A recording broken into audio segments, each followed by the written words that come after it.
Hey there, everyone. Meteorologist James Scott right here in the WFMY News 2 Weather Impact Room. Hey, had a great first day. Let's get right down to brass tacks. Hey, we're talking about our current conditions, 50s and 60s across the board. Had a little bit of rain moving through earlier this afternoon, the morning as well. Pretty much all of this has moved out. You can kind of tell exactly where we have the haves and the have-nots in terms of the rain. That is, those cooler areas. You're seeing 52 in Roxborough, 55 in Reedsboro, 54 in Greensboro. Yeah, we at least got a little bit of rain, officially a trace there at PTI. Obviously up in the high country, the foothills, North Carolina, they saw a little bit as well. Down to the south, though, stayed warmer. You can probably imagine why. The have-nots really didn't get anything in terms of rain today, but we're all cooler across the board. Even though we got close to 70 in Albemarle, keep in mind, they were in the mid-80s this time as we closed out the weekend for our Sunday. But look at this, dropping 30 degrees, actually more than that, 31 in Danville, nearly 30 degrees as well, a drop here in Greensboro. So definitely a lot cooler. Talking about the rain as well, it wasn't a whole lot to go around. As I mentioned, we had a trace here in Greensboro, heading up to the high country about 1/10 of an inch. Looked like the big winners were right along the North Carolina-Virginia border, namely looks like in Stokes County, moving to Surrey County, Mount Airy area, if you will. So around a quarter inch there. That was about as good as it gets. Hey, is it something? Yeah. Is it a whole lot? Well, no, it's not going to put our drought to bed anytime soon. So now that the rain's moving out, we have that cooler air moving in. We're talking about 30s and 40s waking up tomorrow morning, but that's not the only thing you're going to feel or see as you walk out the door. Looking at some fog as we head into the early morning hours, really late tonight into your Tuesday morning, seeing anywhere between, about 6 mile visibility, maybe in Salisbury. Obviously, this is going to impact everyone, but areas that do see that dense fog, yes, it will be dense, could be below a half mile at times before, we finally start to clear out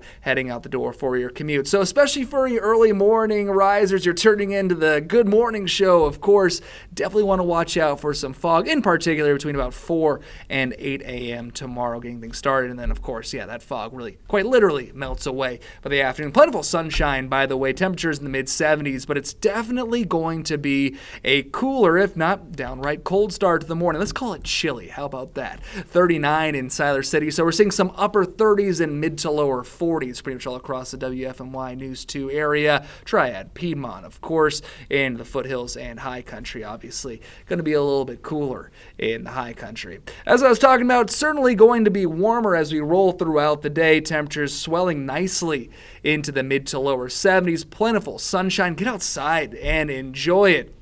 Here's the thing, though. This is going to feel really nice at any given time, of course, whether it's spring, fall, summer, winter, mid to lower 70s, plentiful sunshine, low humidity. That's going to feel fantastic. But you're really going to like this compared to what's moving in this weekend. Now, obviously, people have different tastes, but if you're a fan of summer, you're really going to like what's happening this weekend. If you're a fan of these cooler temperatures that we're dealing with, well, you might have another thing coming there. Remember, we have not hit 90 degrees quite yet here at PTI. I've gotten close a couple times the past month, especially in April. Remember how warm this past month was?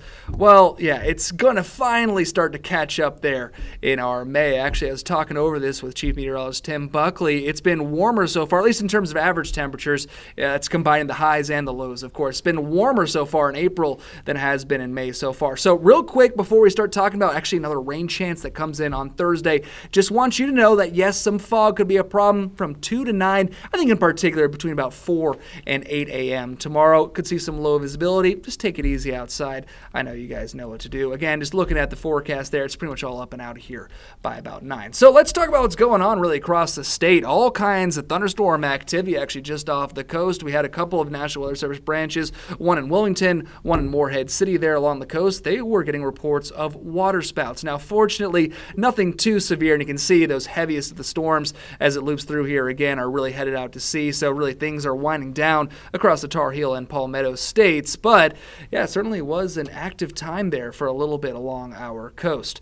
Most of the rain you can see, as I mentioned, remained up and along the North Carolina-Virginia border there. Saw a few, looks like little cracks of lightning there, a few rumbles of thunder. Nothing severe, of course, and most of us, if not all of us, pretty much remained under a quarter of an inch. So what's next? Let's talk about it.